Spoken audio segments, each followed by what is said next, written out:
अब सिरसा में आ गए हैं और सिरसा में इस वक्त सियासी उठापटक बड़े ज़ोरों शोरों से चल रही है, क्योंकि नामांकन वापसी हो चुकी हैं जो होनी थी। और आज नामांकन वापसी के दिन जितना बड़ा उलटफेर हुआ है वो भी हम आपको बताएंगे और उसके क्या मायने हैं वो भी आपको बताएंगे।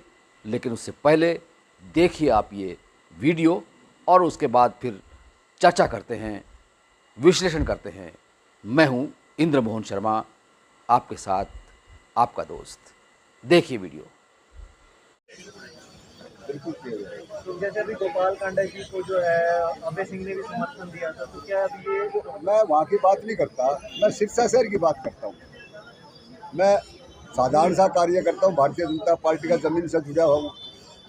और मैंने पूरे प्रदेश में जो श्रमिक है उन श्रमिकों के लिए मैं काम कर रहा हूँ, जो देश का निर्माण करने वाले हैं। आज ये बड़े बड़े महल बनवाए श्रमिकों ने बनवाए हैं। मैं उनकी 5 साल लगातार पीछे सेवा की है, अब भी करूँगा। और कल हमारा बहुत बड़ा सम्मेलन है, कम से कम 20,000 लोगों का हिसार के अंदर। उसमें मुख्य अतिथि श्री नायब सैनी जी होंगे और श्रमिकों का प्रोग्राम देखने लायक। आपका कल का हिसार का प्रोग्राम मेरे को तो वहाँ से आदेश हुए तो मैं आ गया, और मैं अभी यहाँ से नहीं जाऊँगा हिसार। कल प्रोग्राम भी है।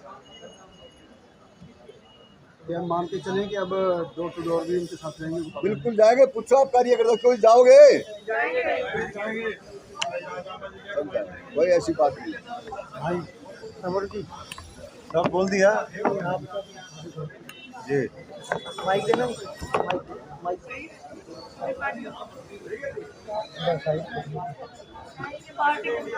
जी।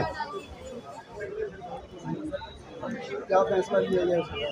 आज नामांकन वापस लेने का अंतिम दिन था। हरियाणा में 5 तारीख को वोट पड़नी है और 8 तारीख को नतीजे आने हैं।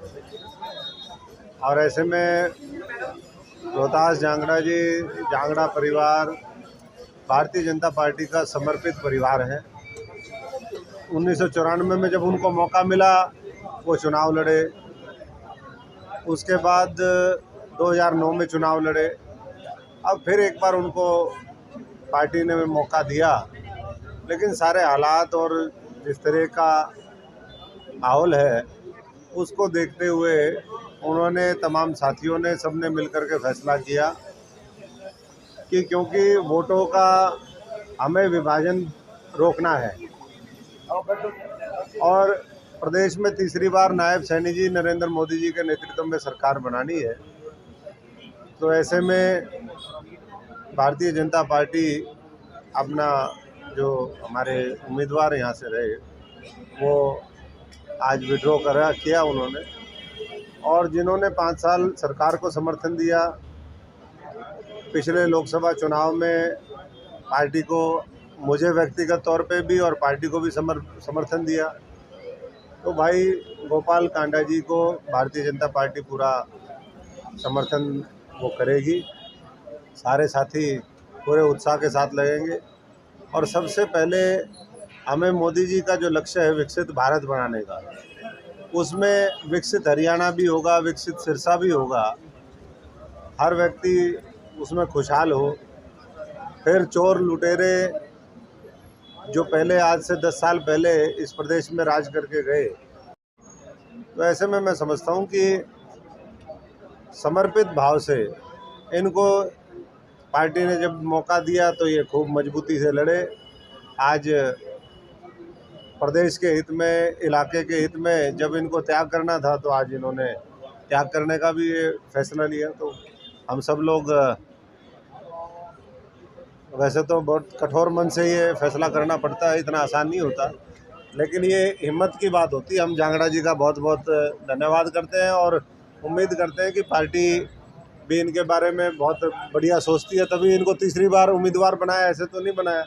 और सब लोग मिल कर के जो भी आगे डायरेक्शन आएगी पार्टी की तरफ से उसके अनुरूप काम करेंगे। अभी तो मोटे तौर पे, क्योंकि उन्होंने हमारा साथ दिया गोपाल जी ने, तो पानी का जहाज है, तो पानी का जहाज तैरते हुए जो है वो अपने गंतव्य तक पहुँचे, उसमें सारी सवारियाँ सुरक्षित हों और एक बार फिर तीसरी बार नायब सैनी जी के नेतृत्व में यहाँ से पर सरकार बने। हम सिरसा की 5 सीटें ये भी जीते, लोकसभा में अच्छे से अच्छी हमारी सभी पूरी सिरसा संसदीय क्षेत्र में परफॉर्मेंस अच्छी हो।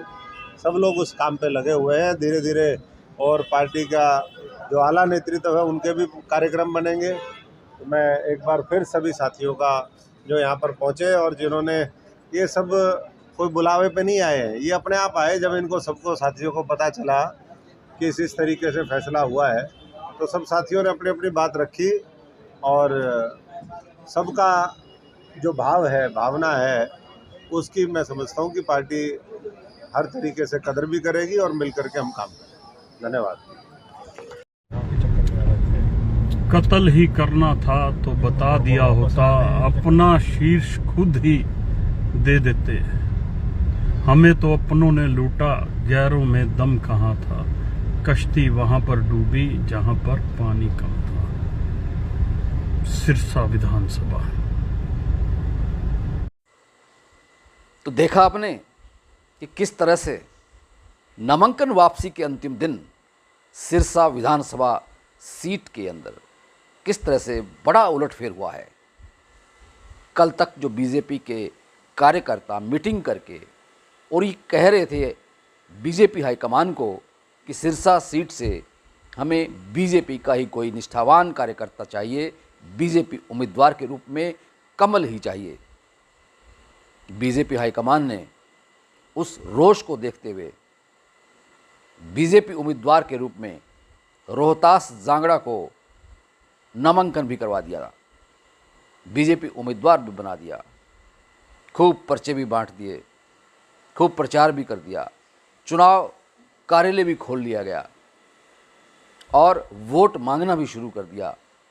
लेकिन जब नामांकन वापसी का दिन आया तो रोहतास जांगड़ा ने अपना नामांकन भी वापस ले लिया। तो इतना ही नहीं, नामांकन वापसी के बाद जब मीडिया से रूबरू हुए तो उन्होंने कह दिया कि जैसे हाईकमान कहेगा वैसा ही करेंगे, और उसके बाद धीरे धीरे साफ तौर से कह दिया कि वो गोपाल कांडा के साथ समर्थन करेंगे। और इसी तरह से उनके साथ सिरसा के पूर्व सांसद रहे बीजेपी के नेता अशोक तंवर ने भी तो साफ तौर से कह दिया कि जिस तरह से गोपाल कांडा ने उनके चुनाव में समर्थन दिया था, बिना शर्त सरकार को समर्थन दिए हुए हैं बीजेपी सरकार को 5 साल से, तो अब गोपाल कांडा को ही समर्थन देंगे और जो बीजेपी हाईकमान का निर्देश आएगा उसके मुताबिक काम करेंगे। यानी कि अब चुनाव प्रचार में गोपाल कांडा को जितवाने के लिए बीजेपी के नेता और कार्यकर्ता जुट जाएंगे। क्या वाकई में ऐसा होगा?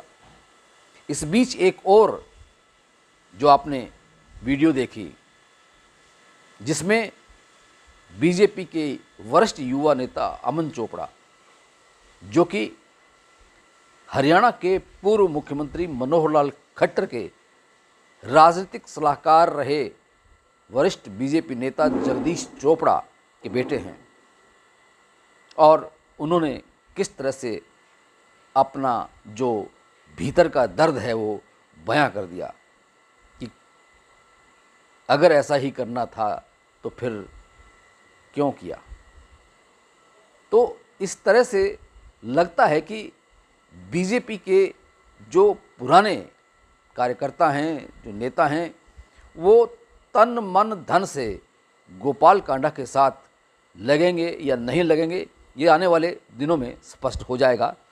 लेकिन गोपाल कांडा जो है वो पूरी तरह से अपना नया पैंतरा चल चुके हैं।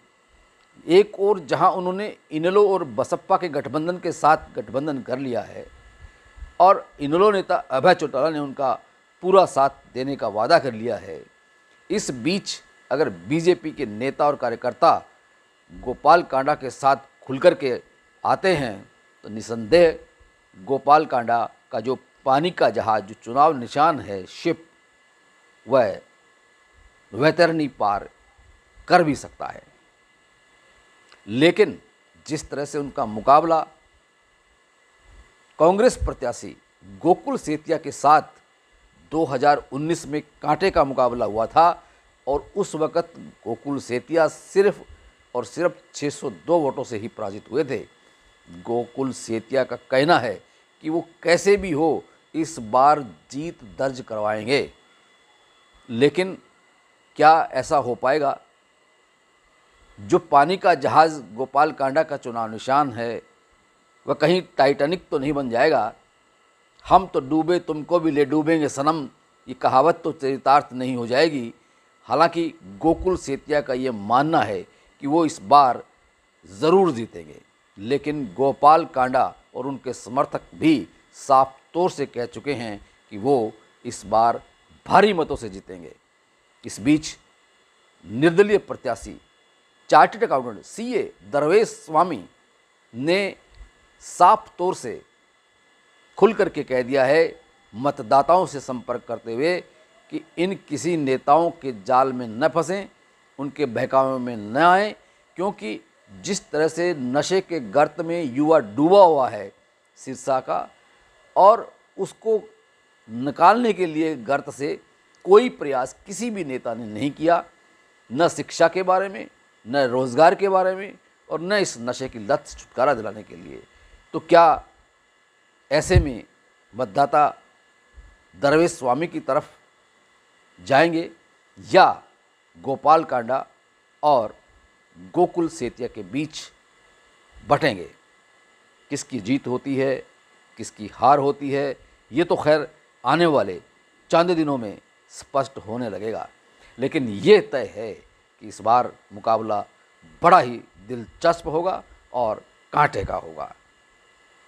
ये वीडियो अगर आपको पसंद आया है तो इसे लाइक कीजिए, शेयर कीजिए और अपने दोस्तों के पास भी भेजिए, ताकि उनको भी असलियत मालूम हो सके कि क्या बीजेपी फिर से सत्ता हासिल करने के लिए किस तरह से येन केन प्रकारेण प्रयास कर रही है और उधर कांग्रेस कैसे प्रयास कर रही है।